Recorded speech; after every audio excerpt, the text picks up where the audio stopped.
Nous avons débuté les chantiers le samedi.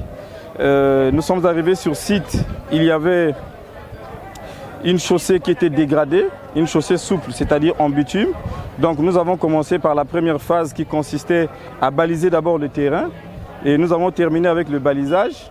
Nous avons sur site un manager QHEC et une équipe de 6 personnes de 6 HEC qui l'accompagnent. Et lorsque nous avons terminé le balisage du site, nous sommes passés en phase de décapage. Et nous avons donc décapé le terrain. Et lorsque nous avons fini de décaper le terrain, nous sommes passés sur la phase de réglage et le compactage. Et ensuite, nous avons donc posé le polyane. Lorsque nous avons fini de poser le polyane, nous avons donc étalé les armatures.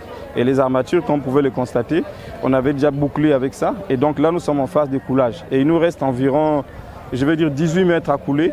Donc nous sommes presque à la fin des travaux.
Cette chaussée, c'est une chaussée rigide qui n'a rien à voir avec la chaussée souple.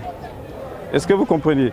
Donc ici, le béton, il est dosé à 350 kg par mètre cube, ce qui n'est pas le moindre. Et nous avons mis les barres de 10, c'est-à-dire en longitudinal et en transversal.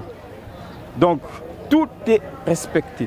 Et en plus, ce n'est pas du 32.5, mais nous avons utilisé du 42.5. Donc, il y a en termes de résistance et la consistance du béton, tout est millimétré chez nous.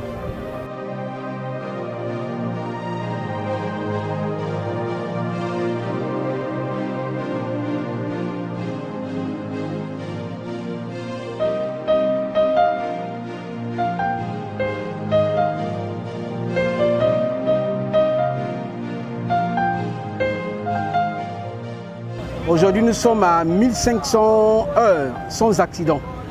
Ce résultat ou ces performances est le résultat du fait que nous avons mis en place une politique de prévention contre les risques professionnels.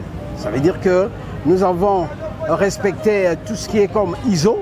Nous avons donc mis en place le système managérial QHSE, donc, qui prend sa source notamment sur l'ISO 14001, donc l'ISO de l'environnement, l'ISO 9001, l'ISO de la qualité et l'ISO 45001, l'ISO de la sécurité.